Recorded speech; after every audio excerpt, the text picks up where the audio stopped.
اس طرح یہ زیادہ ہے، اور وہ اس لیے ہے کہ سیاست کو ایک سوشل ورک ہونا چاہیے، یعنی کہ سب سے زیادہ سوشل ورک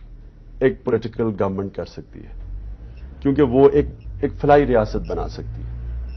جو کہ آج مغرب میں فلاحی ریاستیں ہیں، جدھر ایک غریب آدمی کو مکمل طور پہ اس کی ضروریات ایک اسٹیٹ پورا کرتی ہے اور تحفظ ملتا ہے، تحفظ دیتی ہیں، اس کو روزگار کے لیے پوری کوشش کرتی ہیں، لیکن اس کی تعلیم، اس کے بچے کے لیے تعلیم اور اس کا بیماری میں علاج وہ اسٹیٹ کرتی ہے، اور اس کا انصاف کا نظام، یعنی کہ اگر وہ عدالت میں جاتا ہے تو اسٹیٹ وکیل پرووائڈ کرتی ہے اگر غریب آدمی ہو تو ایک کمزور کو اسٹیٹ پورا تحفظ دیتی ہے، اور یہ سب سے بڑا کام ایک پولیٹیکل گورنمنٹ کر سکتی ہے۔ جتنا مرضی ایک این جی او سوشل ورک کرے، کبھی وہ نہیں کر سکتا جو کہ ایک اسٹیٹ کر سکتی ہے۔ تو یہ تو پالیٹکس کی پازیٹو سائیڈ ہے۔ جو نیگیٹو ہے وہ ہمارے بدقسمتی سے پاکستان میں سامنے آئی ہے کہ پاور میں صرف اس لیے آتے ہیں ذاتی مفادات کے لیے، اور جب ایک لیڈرشپ کرپٹ ہو اور اپنے پیسے بنانے شروع ہو جائے تو وہ سارا معاشرے کا ستیاناش بھی کر دیتی ہے اور وہ غربت پھیلا دیتی ہے اپنے معاشرے میں۔ آج ساری مسلمان دنیا میں جو حکمران ہے وہ امیر ترین ہے، لیکن مسلمان غریب ترین ہے۔ مغرب کے اندر حکمران غریب ہیں، عوام امیر ہے۔ تو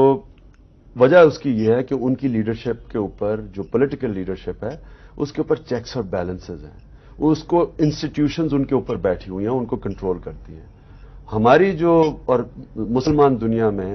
جو لیڈرشپ ہے اس کے اوپر کوئی چیک اور بیلنس بھی نہیں ہے، اور وہ انسٹیٹیوشنز کے اوپر بیٹھے ہوئے ہیں۔ آپ کو سیاست میں آنے کا فیصلہ تو ہو چکا، مشکل کیا لگتا ہے؟ مشکل اس میں، خیر مشکلیں تو دنیا میں ہمیشہ آتی ہیں سامنے، لیکن اس وقت جنگ ایک ہی ہے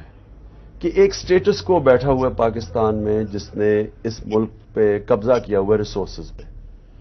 اور یہ بار بار یہی واپس آتے ہیں، اور یہ اس ملک کو انہوں نے جکڑا ہوا ہے کیونکہ یہ عام لوگوں کو رہا نہیں کرتے، آزاد نہیں کرتے اور موقع نہیں دیتے اس ملک میں کہ وہ بھی اوپر آ سکیں، اور کیونکہ یہ انہوں نے ریسورسز پہ قبضہ کیا ہوا ہے، مصیبت یہ ہے کہ ہماری عوام کی جو بنیادی سہولتیں ہیں وہ نہیں ان کو مل رہی۔ سب سے بڑی سہولت ہے تعلیم، اور کیونکہ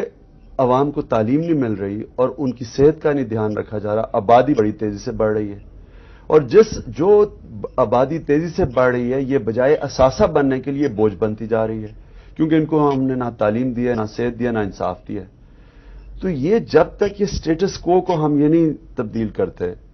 تو اس ملک کا مستقبل اندھیرے میں ہے۔ تو یہی ہے جنگ، اور جو بھی آج تک سٹیٹس کو کا مقابلہ کیا وہ بڑی مشکل جنگ ہوتی ہے۔ بڑی مشکل۔